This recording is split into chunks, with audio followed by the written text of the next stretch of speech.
छात्रों, आप लोगों के बीच में है शिक्षा और संस्कृति। देखिए देखिए क्या है शिक्षा, जो हम लोग पढ़ रहे हैं उसी के बारे में महात्मा गांधी ने लिखे हैं।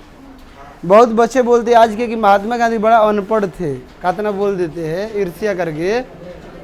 तो देखिए इसका सबसे पहले इनका परिचय दे देते हैं। तो महात्मा गांधी बहुत एक अच्छे व्यक्ति थे, ऐसा बात नहीं समझना है ना। तो देखिए इनके परिचय क्या है। तो परिचय में आप पहला फर्स्ट जन्म आता है कि नहीं आता है। जन्म के बाद उनकी पढ़ाई लिखाई आता है सब। तो जन्म कहाँ हुआ था, कब हुआ था ये बताइए। 2 अक्टूबर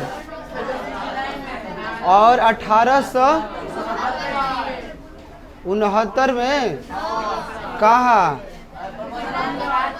तो देखिए गुजरात के पोरबंदर में हुआ था। ध्यान से रहे, गुजरात में एक जगह है पोरबंदर। हाँ, बंदर याद रखो, बंदर परे है तो पोरबंदर। तो पहला बात हम लोग यही जानेंगे कि महात्मा गांधी का जो जन्म हुआ था 1869 में हुआ था।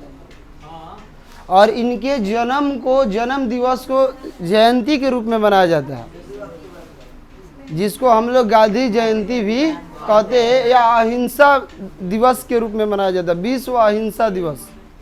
प्रश्न रहेगा कि विश्व अहिंसा दिवस कब मनाया जाता है। 2 अक्टूबर। जब इनका जन्म हुआ था तो 69 में हुआ इनका जन्म, और 13 वर्ष इसमें जोड़ दीजिए, कितना हो जाएगा। 13 वर्ष जोड़ दीजिए। पिता के और माता के नाम तो आप लोग खुद जानते होंगे। तो पिता और माता के जो नाम है बचवा, पिता के नाम क्या था, करमचंद गांधी।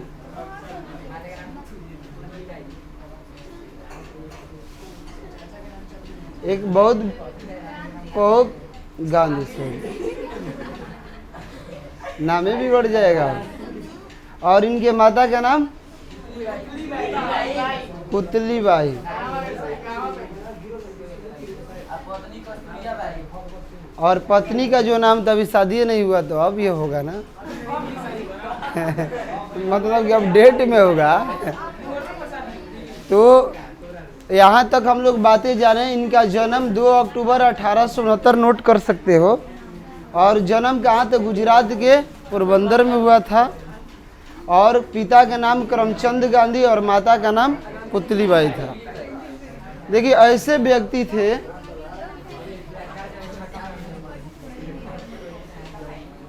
अब इनका जो शादी था, तो इनका जो शादी था वह 13 वर्षों के बाद हो गया। यानी 69 है तो 1883 में, मतलब लगभग 13 वर्ष के बाद इनका क्या हो गया, शादी हो गया। देखिए कुछ ऐसे व्यक्ति होते हैं, बहुत शादी पहले हो गया है लेकिन बहुत बड़ा काम किया है, मतलब लगभग उसके लास्ट ईयर में है, लगभग नहीं करेंटली 13 वर्ष, उसके लास्ट में 1869 का। तो देखिए इनका वैसे व्यक्ति जिनका शादी बताओ कितना कम साल में हो गया, बताइए। 13 साल अभी आप पढ़ रहे हैं, तकरीबन एज 14 होगी, 15 अब है तब परीक्षा दोगी। लेकिन अब बताइए किस बच्चा को अगर हो जाए ऐसा, तो माता पिता को भी शब्द बोलेंगे और बोलेंगे मेरा भविष्य खराब कर दिया। तो भविष्य हम लोग अपना से खराब करते हैं। लेकिन अधिकतर लाल बहादुर शास्त्री का देखिए, बड़े बड़े जो महान व्यक्ति रहे उनकी शादी बहुत कम एज में हुई, लेकिन उन्होंने अपने व्यक्तित्व को कितना सुंदरता समाज के सामने रखे अपने मेहनत करके। तो इन्होंने जब शादी हुआ, और किससे शादी हुआ, तुरंत बोले कस्तूरबा गांधी से इनका शादी हुआ। बहुत गंभीरता से और सीरियस होकर पढ़िए इसको, बहुत अच्छी बात इसमें है, हमको जानना चाहिए इस पाठ में।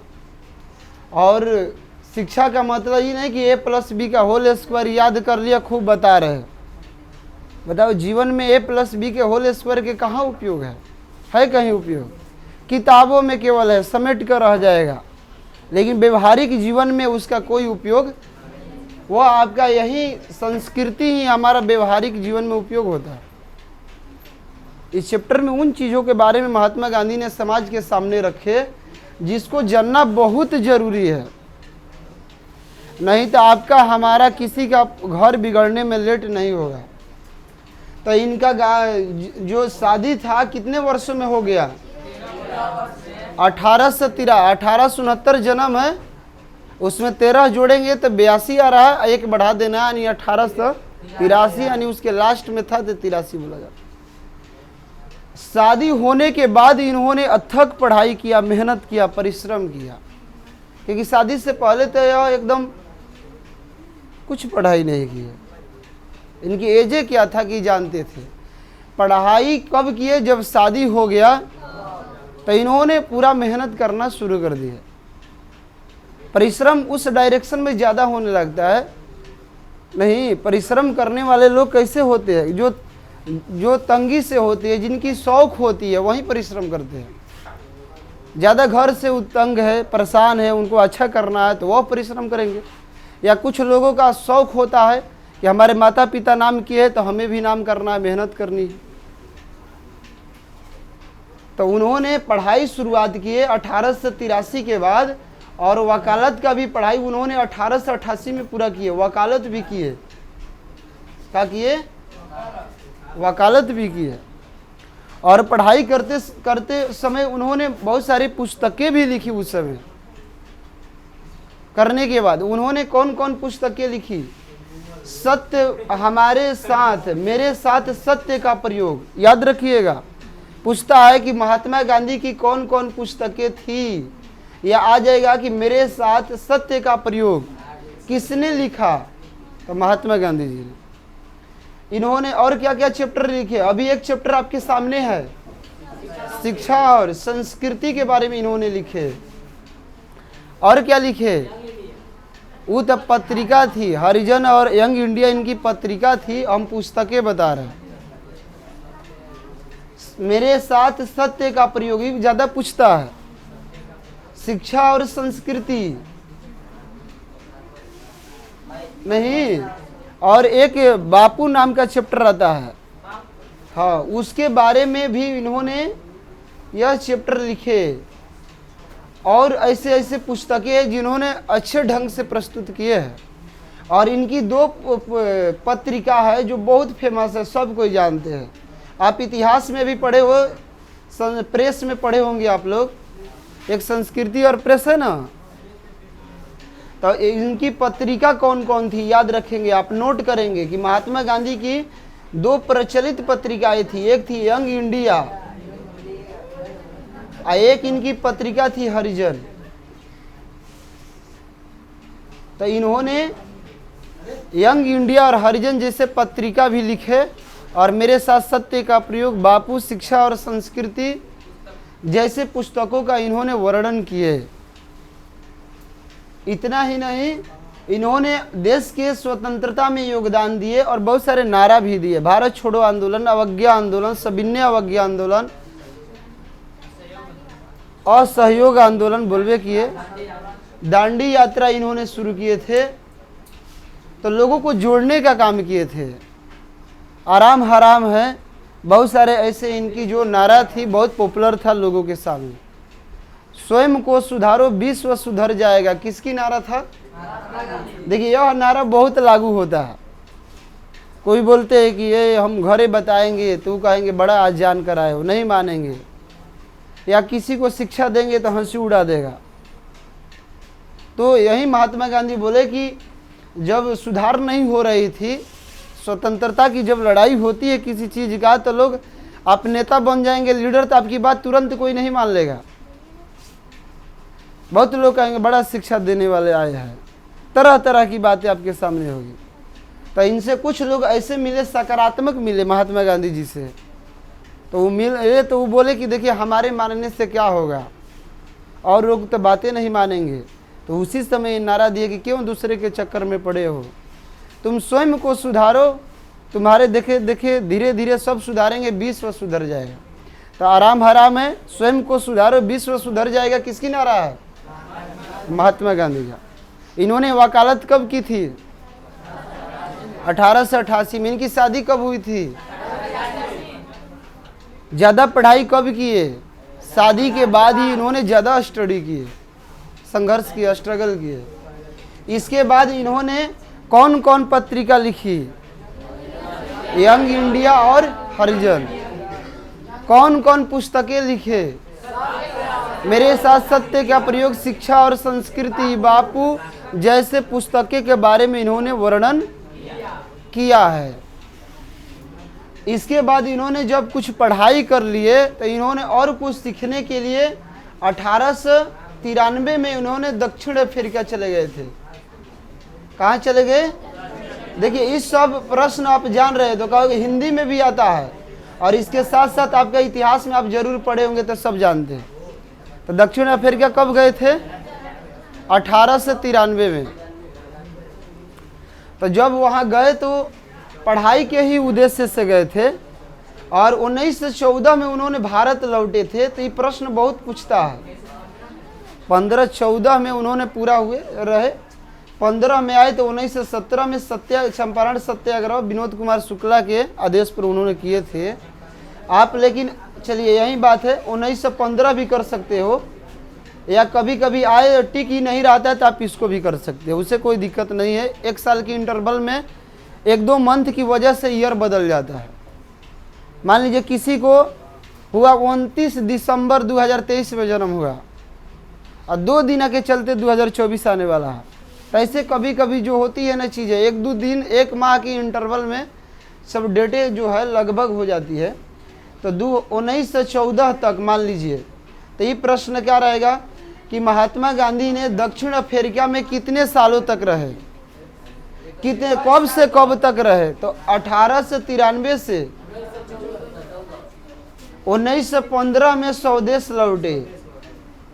लेकिन देखिए, एक प्रश्न ये भी पूछ देता है कि महात्मा गांधी ने सबसे पहले अपने सत्याग्रह का शुरुआत कहाँ किया था? सत्याग्रह, अहिंसा और सत्याग्रह का प्रयोग महात्मा गांधी ने कहाँ किया था? सबसे पहले कहाँ किया था? तो वह दक्षिण अफ्रीका में किया था, भारत में नहीं। क्या लिखिए? दक्षिण अफ्रीका, दक्षिण।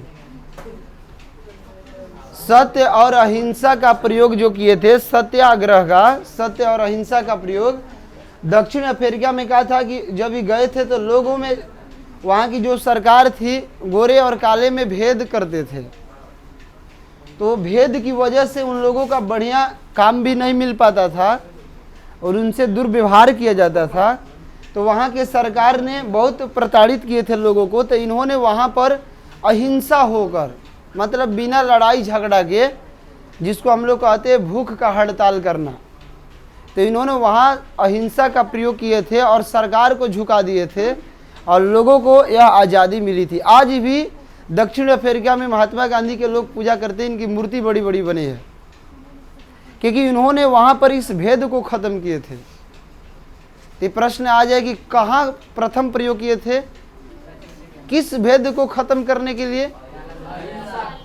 गोरे और काले का भेद खत्म करने के लिए इसका प्रयोग किए थे, सत्य और अहिंसा का प्रयोग किए थे। जब 1915 में जब भारत आए तो यहाँ भी देखे कि बहुत जिलों में अंग्रेजों का जब शासन था तो वो बहुत प्रताड़ित करते थे भारत के लोगों को।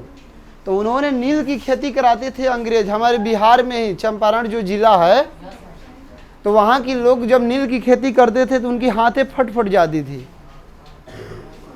तो जिसकी वजह से बड़ा तंग रहते थे और 3 कठिया प्रणाली लागू था। हाँ, जिसकी वजह से उनको टैक्स ज़्यादा देना पड़ता था। तो महात्मा गांधी ने सत्य और अहिंसा का प्रयोग करके, ये प्रश्न आ जाएगा कि महात्मा गांधी अपना बड़ा हथियार किसे मानते थे? सत्य और अहिंसा को ही। हम लोग तो यहाँ गोली बंदूक निकाल देंगे तुरंत, लेकिन वह जो है सही बात है, इससे बढ़िया कोई चीज़ नहीं है। अहिंसा, सत्य, अहिंसा।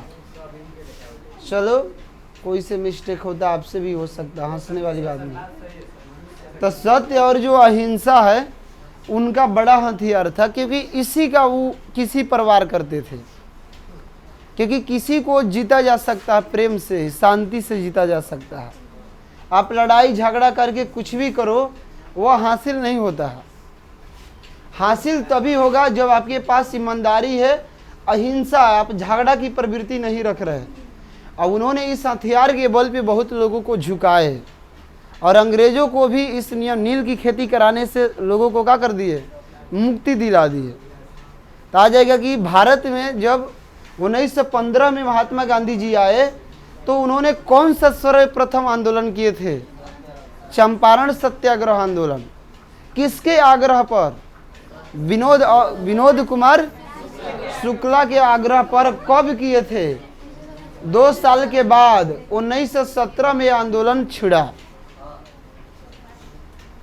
बात समझ लिए ना? तो यह महात्मा गांधी का बेसिक परिचय रहा।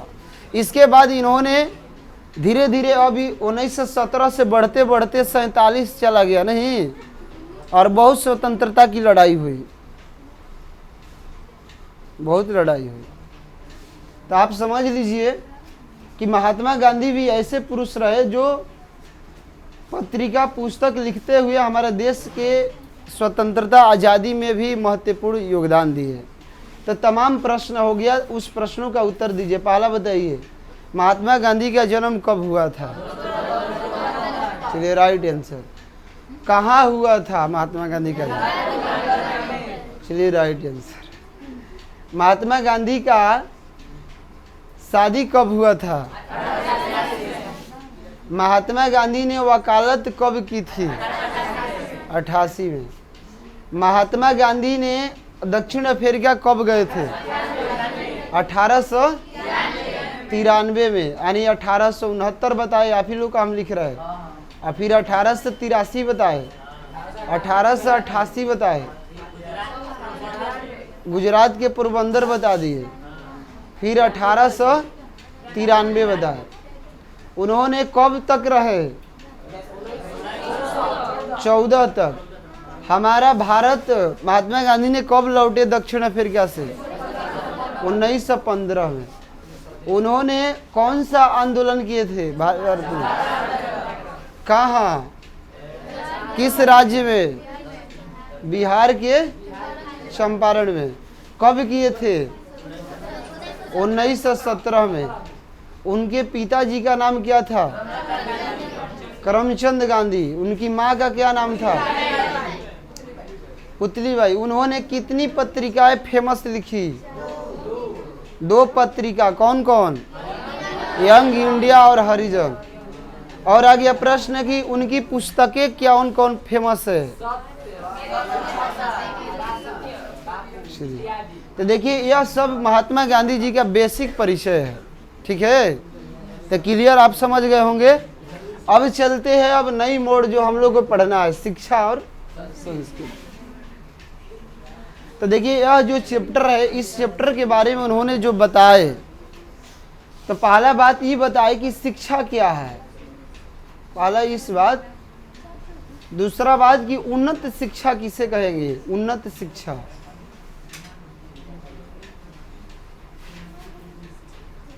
उन्नत शिक्षा या कौन शिक्षा? बढ़िया शिक्षा। या बढ़िया शिक्षा कौन सी है? आत्मा क्या है? इन्होंने बताया कि आत्मा क्या है, प्रेम क्या है, सत्य क्या है,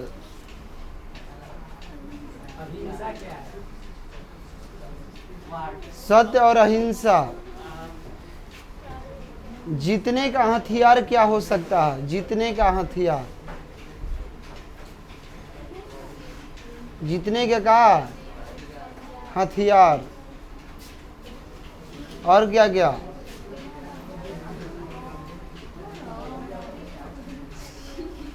और हो गया ऊपर जो लिखा गया है, संस्कृति।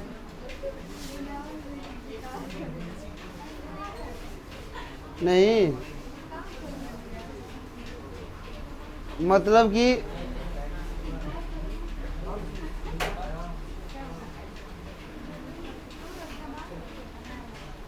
और रहने का ढंग,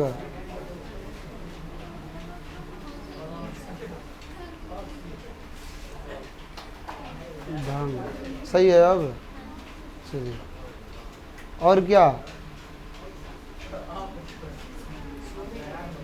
तो देखिए और आएगा तो बताया जाएगा। तो देखिए इन चीज़ों को जानिए, और इस चैप्टर के कोई भी प्रश्न अब आएगा शिक्षा संस्कृति से, यहाँ तक कि कभी कभी निबंध भी आ जाता है कि उसको लिखिए।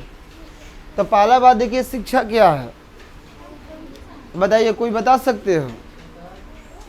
शिक्षा मान लीजिए एजुकेशन किसको बोलेंगे, है ना प्रश्न जी?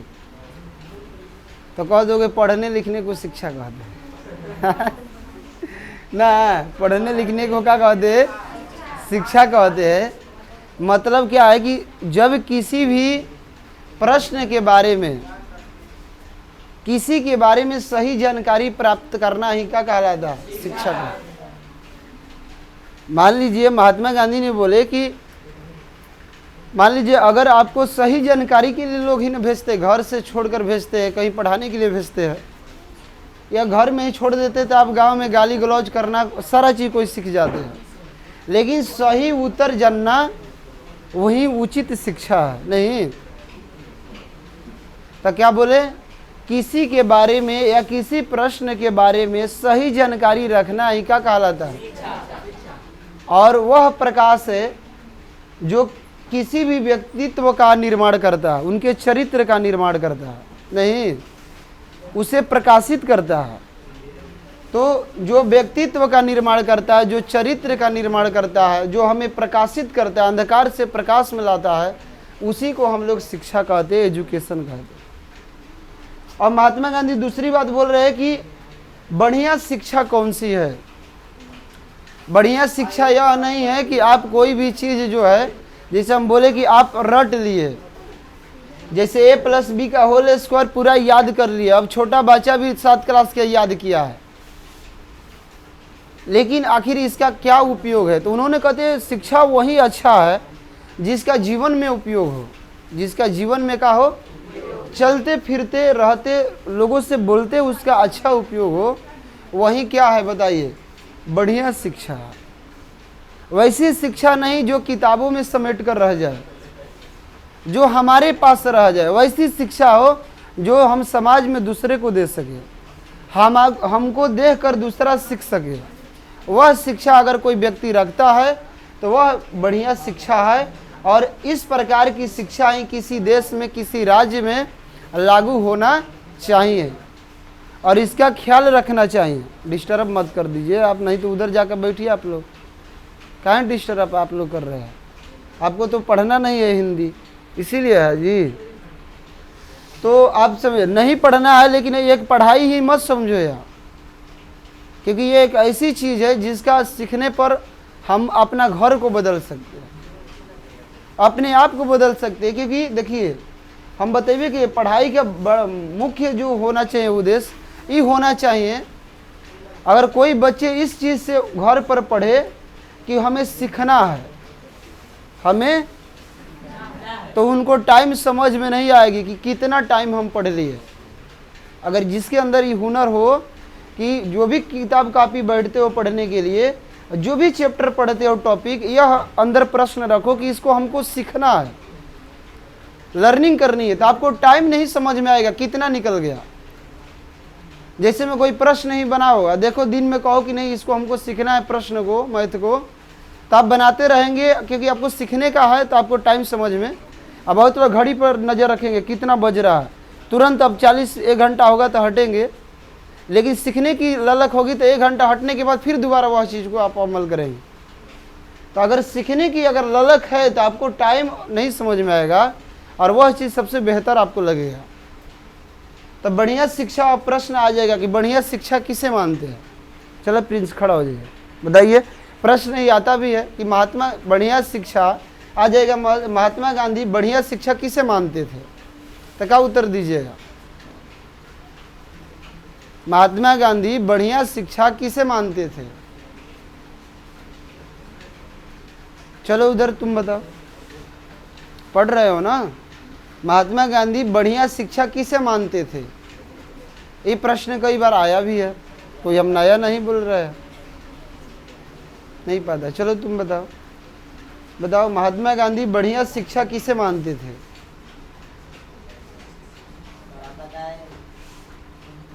चलिए बोलिए।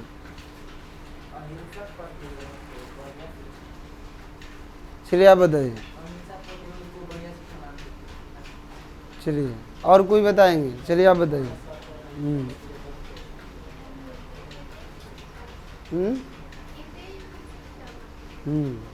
और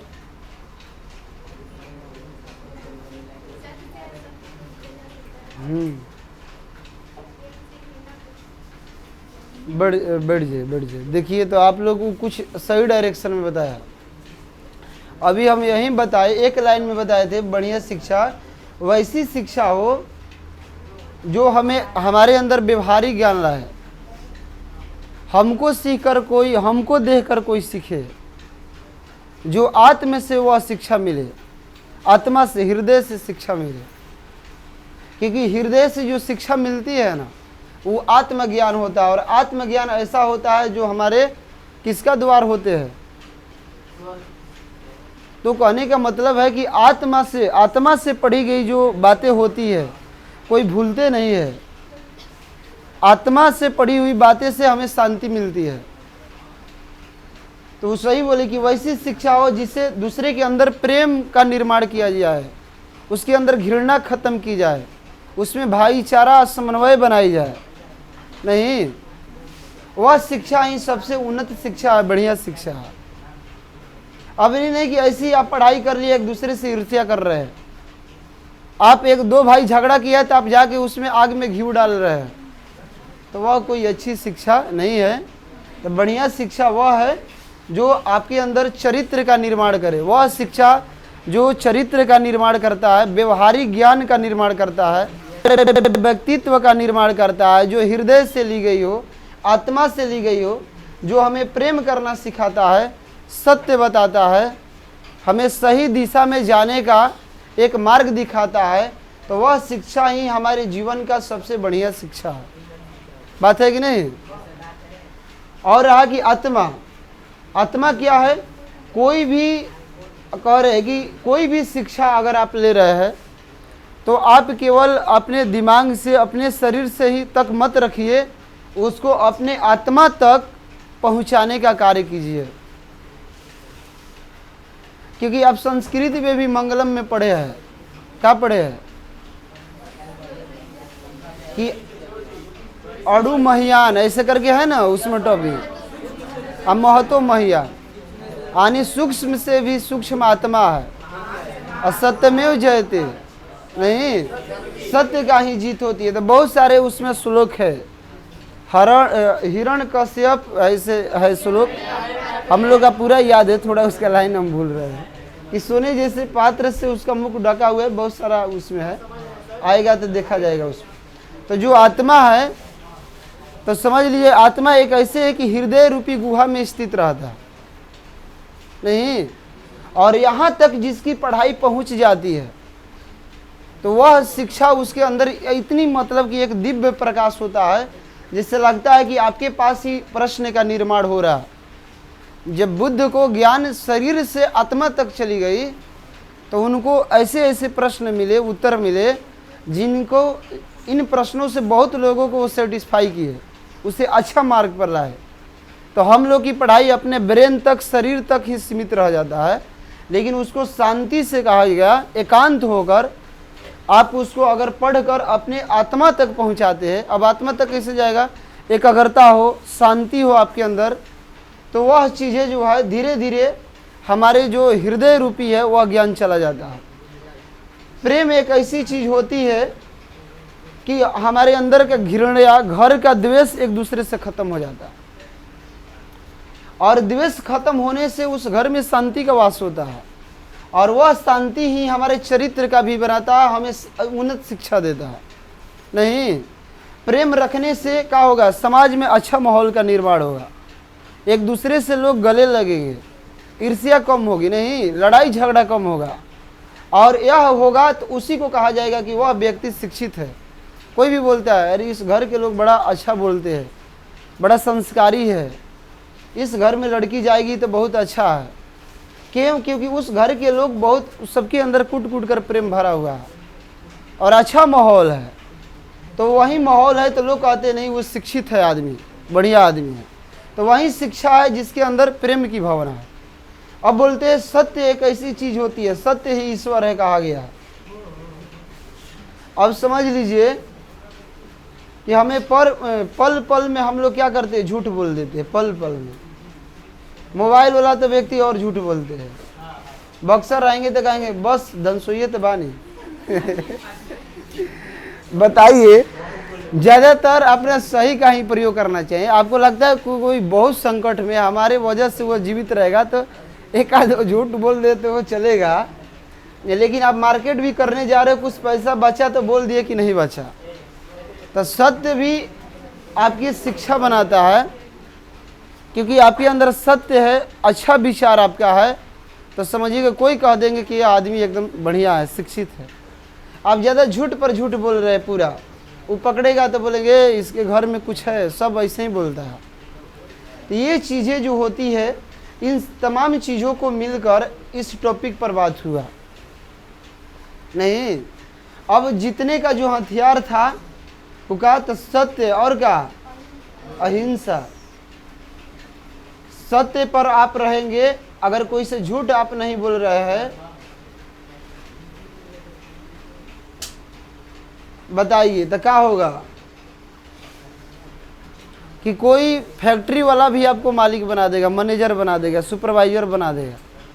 उसको धीरे धीरे पता चला कि यह आदमी 5 सालों से हमारे फैक्ट्री में है, बड़ा छोड़ देने पर भी अच्छा ढंग से काम करता है, ईमानदारी है इसके अंदर, तो बड़े बड़े लोगों की दिल जीता जा सकता है सत्य से। नहीं, और अहिंसा तो पूछ में मत कीजिए। महात्मा गांधी तो ऐसे व्यक्ति थे, आज के डेट में हो नहीं सकता है कि इस गाल पे थप्पड़ मारो तो कहते थे इस पर भी मार लो, कोई दिक्कत नहीं। लेकिन आज के डेट में तो न्यूटन का तीसरा नियम लागू हो गया ना, प्रत्येक क्रिया के बराबर। लेकिन आज के भी डेट में ऐसी बात नहीं है। बहुत लोग जो है अहिंसा का, देखते हो हड़ताल जो होता है, ब्लॉक पे जाके महिलाएं बैठ जाती है, हमारा पेमेंट बढ़ाइए।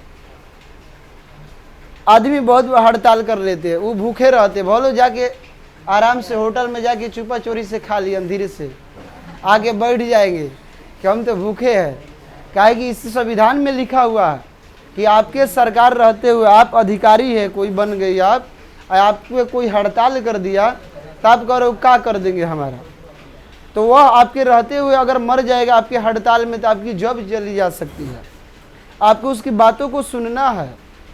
तो आप जाकर अब झगड़ा करेंगे तो उल्टा आप ही पर FIR हो जाएगा। आप भी अधिकारी है तो आप भी बोलेंगे कि लोग बहुत यहाँ का दंगा कर रहे थे, माहौल ख़राब हो रहा था, दूसरे को दिक्कत हो रहा था। लेकिन अब आप एकदम हड़ताल, एकदम भूख हड़ताल जिसको बोलते हैं, आप रख लिए कि अब हम झगड़ा नहीं करेंगे, तो अब धीरे धीरे उनको आपके प्रति उनकी कलेजा पिघलने लगेगा। कहेंगे नहीं नहीं, इन लोगों का बात सुनेंगे आपके आकर और आपकी जीत होगी। तो इसी प्रकार महात्मा गांधी करते थे कि कोई भी चीज़ अहिंसा करते थे और उसको जीत जाते थे। तो यह जो है आज के डेट में भी अगर अपनाया जाए तो बहुत बढ़िया चीज़ है, लेकिन इसको भी लोग अपनाते हैं। कब अपनाते हैं? जब कोई आपको अधिकार किसी अधिकारी से लेना हो तो वहाँ पर इसका उपयोग आज के भी समय में देखते हैं बहुत होता है। तुम ही लोग का मान लीजिए फील्ड है आप लोग का, इस पर खेल नहीं हो रहा, 50 बच्चे काले हड़ताल कर देंगे तो 10 दिन में पूरे इसका आ जाएगा सूचना कि क्या होगा। हड़ताल में इतनी ताकत है, पूरे मीडिया वाले से लेकर हर कोई हल्ला कर देगा। इसके बाद जो संस्कृति है, देखिए अगर आपके अंदर बढ़िया शिक्षा आ गया, महात्मा गांधी बोलते हैं, तो हमारे संस्कृति के मतलब क्या है? रहन सहन की तरीका, रहन सहन, एक अच्छा व्यवहार। आप जो है आपके अंदर जब शिक्षा डेवलप हो जाएगी तो उसके साथ साथ कई बार हम भी बताए कि संस्कृति होना चाहिए, संस्कार होनी चाहिए, क्योंकि वो भी संस्कार हमारा क्या निर्माण करता है। हमारा भारत ही एक ऐसा देश है जहाँ पर संस्कृति अभी भी जिंदा है, बहुत ज़्यादा है। बहुत सारे कंट्री इसको मानते भी है कि भारत में बहुत लोग अभी तक है कि वो अपने माता पिता को बुढ़ापा तक नहीं छोड़ते हैं। ऐसी संस्कार उनके हमारे पूर्वज सिखाए हैं। बहुत ऐसे कंट्री है जहाँ पर एक दिना के बाद दूसरे दिना वो बेचारा कहाँ कुआं में गिर रहा है उसका कोई नहीं देखभाल करने वाले होते हैं। लेकिन भारत ही एक ऐसा अभी भी देश है जहाँ पर संस्कृति जिंदा है, संस्कृत की वजह से। तो संस्कृति के मतलब क्या होता है?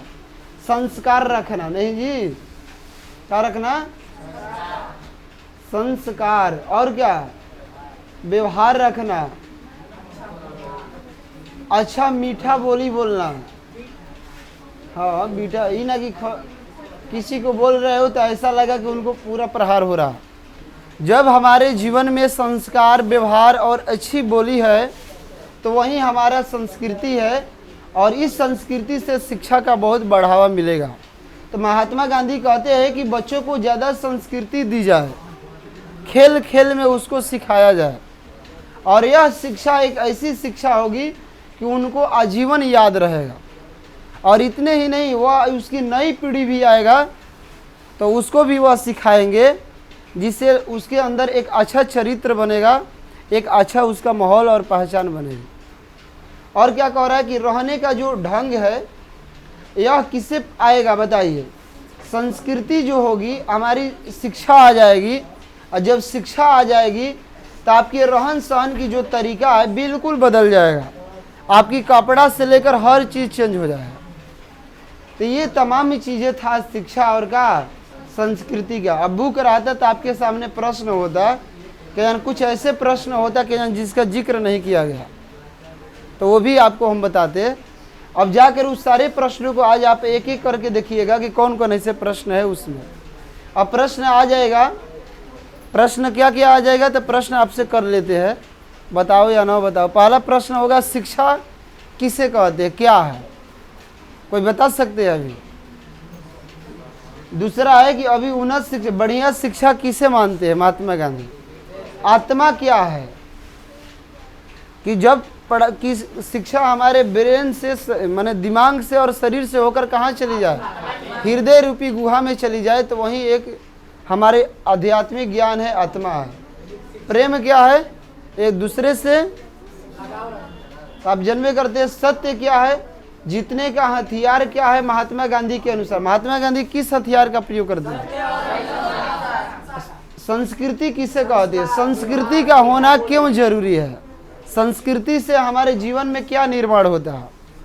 क्या शिक्षा संस्कृति से, शिक्षा का संस्कृति से बढ़ावा मिल सकता है? तो कैसे? पूरे प्रश्न हो सकते हैं। हमारे रहने का तरीका महात्मा गांधी के अनुसार क्या होनी चाहिए? तो इन प्रश्नों का उत्तर आप जाकर आज खोजिए। आप पूरे बुक को आप एक बार रीडिंग करके पूरे लिख कर लाइएगा घर, ठीक है? चलिए।